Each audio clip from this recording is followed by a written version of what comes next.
Honorable Minister Panchayat Raj. ధన్యవాదాలు అధ్యక్ష. ఏ ప్రశ్నకు అవునండి. బి ప్రశ్న కేంద్ర ప్రభుత్వం integrated information management system website ప్రకారం 2021 జనవరిలో పొందుపరిచిన సమాచారం ప్రకారం 53,98,290 ఇండ్లకు గాను 100% నల్లా ద్వారా సాగునీటి సరఫరా అందించిన రాష్ట్రాల్లో తెలంగాణను ఒకటిగా ప్రకటించడం జరిగింది. అయితే మా ప్రభుత్వం వచ్చిన తర్వాత గ్రామీణ ప్రాంతాలలో ఇంటింటికి మంచినీటి సరఫరా వాస్తవ స్థితిని అంచనా వేయడానికి గాను జూన్ జూలై మాసాలలో ఇంటింటికి సర్వే నిర్వహించడం జరిగింది. సర్వే ప్రకారం 4,49,000 ఇండ్లకు నల్లా కనెక్షన్స్ లేవని గుర్తించాం. ఇందులో ఇప్పటి వరకు 3,21,000 ఇండ్లకు నల్లా కనెక్షన్స్ ఇవ్వడం జరిగింది. కాగా ఇంకా 1,28,000 ఇండ్లకు కనెక్షన్లు ఇచ్చే ప్రక్రియ కొనసాగుతుంది. త్వరలో ఆ ఇండ్లకు కూడా ఇస్తాం. ఇంటింటి సర్వేలో 3,35,000 ఇండ్లకు తాగునీటి సరఫరాను మరింత మెరుగుపరచవలసిందని తేలింది. అందులో ఇప్పటి వరకు 2,40,000 ఇండ్లకు సరఫరా వ్యవస్థను మెరుగుపరచడం జరిగినది. మిగిలిన 95,000 ఇండ్లకు సరఫరా వ్యవస్థను మెరుగుపరుస్తున్నాం. సి ప్రశ్న లేదండి. డి ప్రశ్న ఏమీ లేవండి. రవీందర్రావు గారు అదేవిధంగా పెద్దలు జీవన్ రెడ్డి గారు అన్నట్టుగా సెంట్రల్ గవర్నమెంట్ ఏదైతే గొప్పగా 100% అని వాళ్ళ వెబ్సైట్లో చెప్పడం జరిగిందో, కానీ మేము వచ్చిన తర్వాతనే 4,48,000 ఇండ్లు అయితే కట్టలేదు. అవన్నీ కూడా పాతే చాలా చోట్ల గ్యాప్ ఉండడం జరిగింది. వాళ్ళు గొప్పగా అయితే చెప్పారు, కానీ 10 ఏళ్ల సెంట్రల్ నుంచి కూడా ₹1 కూడా రాలేదు వీటి నిర్మాణం కోసం. అయితే మేము వచ్చిన తర్వాత లాస్ట్ ఇయర్ ఎండ తీవ్రత ఉన్నటువంటి సిచ్యువేషన్లో కర్ణాటక నుంచి కూడా నారాయణపూర్ డ్యామ్ నుంచి జూరాల జలాశయానికి కూడా 2 TMCల నీళ్లను కూడా విడుదల చేసుకొచ్చి మంచినీటిని ఇవ్వడం జరిగింది సార్. అదేవిధంగా ఫిబ్రవరి 24 నాటి గణాంకాల ప్రకారం మరి మరమ్మతులు చేసినటువంటివి కూడా బోర్లు 12,791 హ్యాండ్ పంప్స్ మరమ్మతులో ఉండే, అవన్నీ కూడా రిపేర్ చేసి వాడుకలోకి తీసుకొచ్చినాం. 7,227 సింగిల్ ఫేస్ మోటార్లు మరమ్మతులో ఉండే, వాటిని కూడా రిపేర్ చేసి వాడుకలోకి తీసుకొచ్చినాం. 5,946 PWS పథకంలో మోటార్లు మరమ్మతులో ఉండే, వాటిని కూడా వాడుకలోకి తీసుకొచ్చినాం సార్. ఇట్లా 626 కిలోమీటర్లు ఇంట్రా విలేజ్ పైప్ లైన్ మరమ్మతులో ఉంది. ఇవన్నీ కూడా మేము గత సంవత్సరం ఎండ యొక్క తీవ్రతను దృష్టిలో పెట్టుకొని మంచినీటి ఇబ్బందులు లేకుండా అందరికీ సరఫరా చేయడం జరిగింది సార్. రవీందర్రావు గారు అన్నట్టుగా ఇప్పటి వరకు గత 6 నెలల నుంచి 3,21,000 ఇండ్లకు కనెక్షన్లు ఇవ్వడం జరిగింది సార్. మిగిలిన వాటికి ఇంకా 1,28,000 ఇండ్లు ఉన్నాయి. వాటికి తప్పకుండా తొందరలోనే ఇవ్వడం జరుగుతుందని తెలియజేస్తా ఉన్నాం సార్. సార్ ఇంకా గ్రామాలలో మనం ఇంత మిషన్ భగీరథ నీళ్ళు ఇచ్చినా సార్ అన్నట్టుగా జీవన్ రెడ్డి సార్ అన్నట్టుగా ఎక్కువ శాతము ఇంకా ROR ప్లాంట్స్, బోర్వెల్స్, మోటార్తో వచ్చే డ్రింకింగ్ వాటరు, వీటి మీద ఎక్కువ ఆధారపడే తాగుతున్నారు. చాలా మంది బట్టలకు లేదా ఇతరత్ర అవసరాలకు వాడుకుంటున్నారు. పబ్లిక్ లో అవగాహన కల్పించడం కోసం కూడా తొందరలోనే ఒక ప్రత్యేకమైనటువంటి కార్యక్రమాన్ని కూడా మేము తీసుకోవడం జరుగుతుంది సార్. మరి చాలా గ్రామాలకు నీళ్ళు ఇచ్చిన మీరు చెప్పారు. మొన్ననే లాస్ట్ ఇయర్ సీఎం గారు కూడా ఊట్నూరు పరిధిలో దాదాపుగా 900 గ్రామాలకు నీళ్ల ఇబ్బంది ఉందని 60 కోట్లు రిలీజ్ చేయడం జరిగింది. మరి వారం 15 రోజుల క్రితం కూడా మేము గజ్వేలు, భువనగిరి, జనగాం కోసం 210 కోట్ల రూపాయలను కూడా రిలీజ్ చేయడం జరిగింది సార్. ఇప్పుడు టెండర్ దశలో ఉన్నది, పని కూడా స్టార్ట్ చేస్తా ఉన్నాం. ఇట్లా చాలా చోట్ల గ్యాప్స్ ఉన్నాయి. ఉన్నమాట వాస్తవం, సంపూర్ణంగా ఇవ్వలేదు, వాళ్ళు ఏదో పెట్టారు, కానీ వాస్తవాన్ని మేము గుర్తించడం కోసమే సర్వే చేసినాం. సర్వేలో మరి 4,48,000 ఇండ్లకు నీటి కనెక్షన్స్ లేదు. అదే విధంగా వచ్చే 3,28,000 కూడా ఫోర్స్ఫుల్ గా వాటర్ రావట్లేదు, చాలా సన్నగా వస్తుంది. వాటిని అన్నింటినీ కూడా సరిచేయడం కోసం ఒక ప్రత్యేక ప్రణాళిక కూడా రూపొందించుకోవడం జరిగింది. పబ్లిక్ కూడా ఈ నీళ్లు తాగడం కోసం ఒక స్పెషల్ ప్రోగ్రామ్ కూడా ఈ మధ్య కాలంలో మేము తీసుకోవడం జరుగుతుందని తెలియజేస్తా ఉన్నాం. అదే విధంగా క్లోరినేషన్ చేస్తాం. తర్వాత ఇంకా అంటే ప్యూరిఫైర్ చేయడం కోసం కూడా ఒక కొత్త టెక్నాలజీ ఎట్లా చేయాలనే అటువంటి డిస్కషన్ లో కూడా మా డిపార్ట్మెంట్ ఉంది. ఈ వారం 10 రోజులలో ఒకసారి కూర్చొని దాన్ని ఇబ్బంది లేకుండా మంచి నీరును నాణ్యంగా ఉండే విధంగా అందిస్తారు. రాజకీయం అంటే గతంలో అసలు సొసైటీలో నీళ్లే లేవట్టుగా, తెలంగాణలో నీళ్లే ఎవరు తాగనట్టుగా, మేము నీళ్లే చూడలేనట్టుగా మాట్లాడకండి.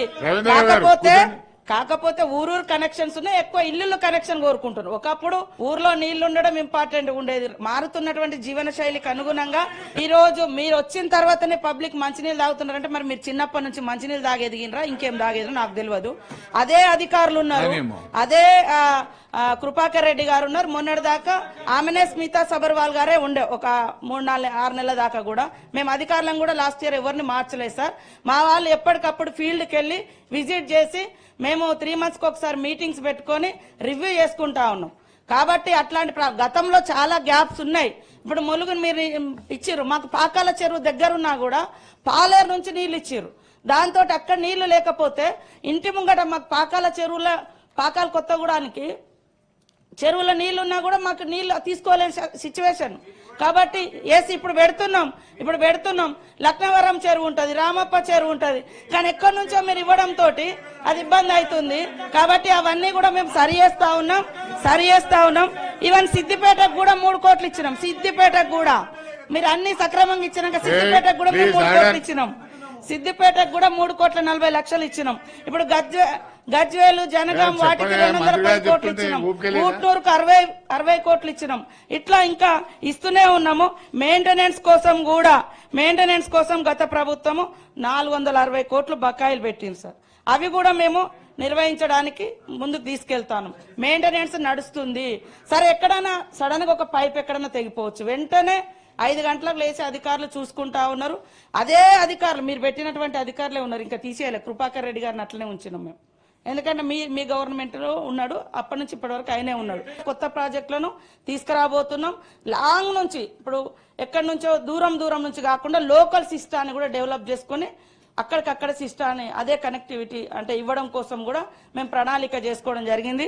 వృత్తిపరమైన కళాశాలలకు 4,967 కోట్ల 18 లక్షలు బకాయిలున్నాయండి. 2007లో ఆనాటి కాంగ్రెస్ ప్రభుత్వం వైఎస్ఆర్ గారి ఆధ్వర్యంలో చదువు కొనలేనటువంటి పేదింటి బిడ్డలకు చదువు భారం కాకూడదనే ఉద్దేశంతో కార్పొరేట్ విద్యను అందించాలనే లక్ష్యంతో ఈ పథకాన్ని ప్రవేశపెట్టడం జరిగింది అధ్యక్ష. పెద్ద ఎత్తున వేలాది మంది విద్యార్థులు కూడా ఉన్నత స్థానంలోకి రావడానికి ఉపయోగపడింది. తెలంగాణ రాష్ట్రం ఏర్పడ్డ తర్వాత కూడా ఈ పథకం కొనసాగింది.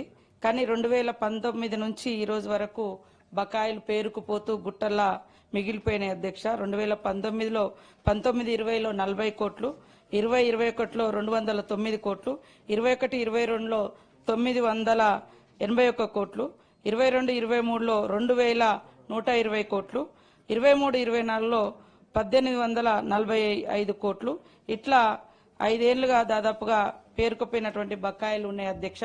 గతంలో కూడా ఫీజు అంటే పే చేయలేక లావణ్య అనేటువంటి విద్యార్థి కూడా మహబూబ్నగర్ డిస్టిక్ లో ఒక దళిత విద్యార్థి, ఇంజనీరింగ్ విద్యార్థి గతంలో చనిపోయింది అధ్యక్ష, ఫీజు కట్టలేని పరిస్థితులలో. గత ప్రభుత్వమే పెద్ద ఎత్తున పెండింగ్ లో ఉన్నాయి. సరే ఏదేమైనా అంతిమంగా విద్యార్థులు ఎడ్యుకేషన్ అనేది మన ఇంపార్టెంట్ కాబట్టి దాన్ని దృష్టిలో పెట్టుకొని తొందరలోనే చెల్లిస్తాం. రెసిడెన్షియల్ పాఠశాలలో ఫుడ్ పాయిజన్ కారణంగా మొత్తం 386 మంది విద్యార్థులు, అదేవిధంగా పాము కాటు వల్ల ఇద్దరు విద్యార్థులు, ఎలుక కాటు వల్ల 2 విద్యార్థులు ఆసుపత్రిలో చికిత్స పొందారు అధ్యక్ష.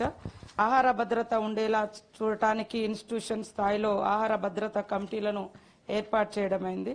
ఆహార కలుషితము, ఆహార సంబంధిత వ్యాధులను నివారించడానికి సురక్షితం, అదేవిధంగా శుభ్రంగా వంటలు ఉండేలా చూడటానికి, వంట చేయడానికి, అందించడానికి స్టాండర్డ్ ఆపరేటింగ్ ప్రొసీజర్ను జారీ చేయడమైంది అధ్యక్ష. గురుకులాలు ఇప్పుడే రాలేదు సార్, చాలా సంవత్సరాల క్రితం ఆనాటి కాంగ్రెస్ ప్రభుత్వం. దానికి ఆద్యుడిగా ఆనాటి ఎస్ఆర్ శంకరన్ గారు కూడా మా ఛాంబర్లో కూడా వారి ఫోటో ఉంటుంది సార్. మా అందరికి అభిమాన అధికారి, నిజాయితీ కలిగినటువంటి అధికారి ఆధ్వర్యంలో అవి తీసుకురావడం జరిగింది. మారుతున్నటువంటి ప్రజల అవసరాలు, జీవన శైలికి అనుగుణంగా గురుకులాలు కావచ్చు, ఇండ్లు కావచ్చు, నీళ్లు కావచ్చు, రహదారులు కావచ్చు, ఇదంతా నిరంతర ప్రక్రియ పెరుగుతూ ఉన్నాయి. మా ప్రభుత్వం కూడా అన్ని రకాలుగా చర్యలు తీసుకుంటూనే ఉంది. గతంలో కూడా అనేక మరణాలు అనేక సంఘటనలు జరిగినాయి. ఇది కొత్త కాదు, కానీ ఇది చివరిది కావాలని మాత్రం మనస్ఫూర్తిగా కోరుకుంటున్నాం. ఎందుకంటే వందల మంది పిల్లలు నిరంతరం ఈ రకంగా ఫుడ్ పాయిజన్ తో ఇబ్బంది పడడం అనేది వాళ్ళ ఆరోగ్యానికి కూడా, భవిష్యత్తులో వాళ్ళు హెల్దీగా ఉండడానికి కూడా ఇబ్బంది అవుతుంది. కాబట్టి దాన్ని కంట్రోల్ చేయాలి అనే ఉద్దేశంతో ఫుడ్ కమిటీస్ కూడా వేయడం జరుగుతా ఉంది. మీ ప్రభుత్వంలో 2014 నుంచి 23 వరకు 70 ఘటనలు మాకు వచ్చినాయి. చాలా ఉన్నాయి. 70 ఘటనలో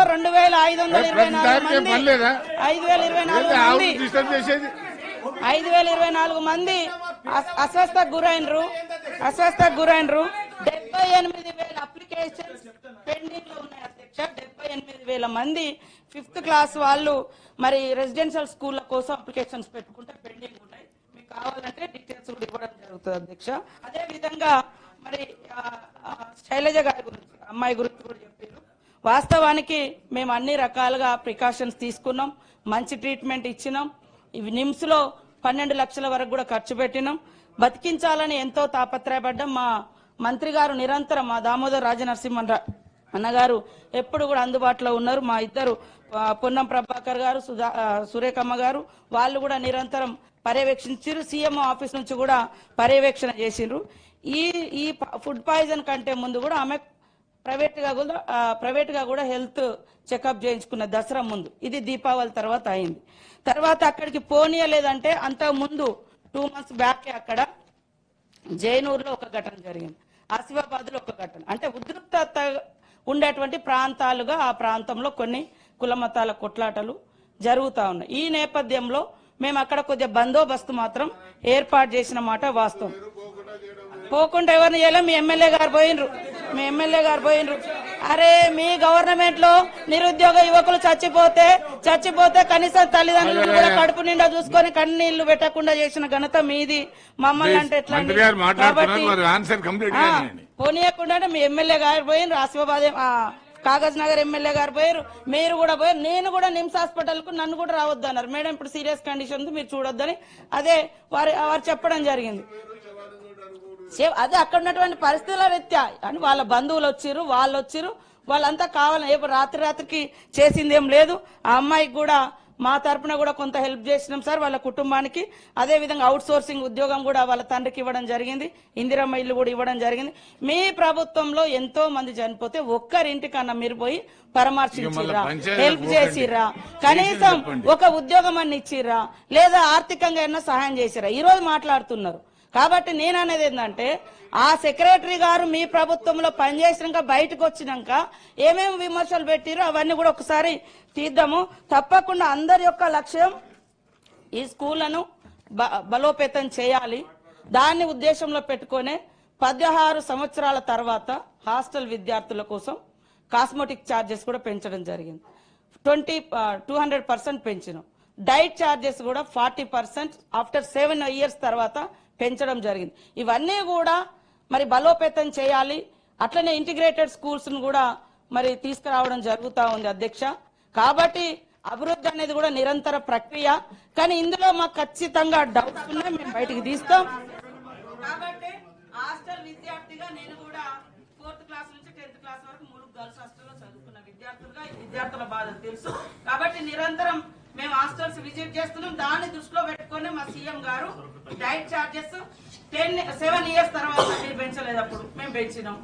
16 years తర్వాత కాస్మెటిక్, ఎందుకంటే రోజు అన్ని రేట్లు పెరుగుతున్నాయి కానీ విద్యార్థులకు సంబంధించిన వాడేటువంటి మరి కాస్మెటిక్స్ కానీ డైట్స్ కానీ పెరగలేదని పెంచడం జరిగింది. అదే విధంగా హెల్పర్స్ కోసం కేంద్ర ప్రభుత్వం నుంచి 600 రూపాయలు ఇస్తుంది, మిగతా 2,400 రూపాయలు రాష్ట్ర ప్రభుత్వం భరిస్తుంది.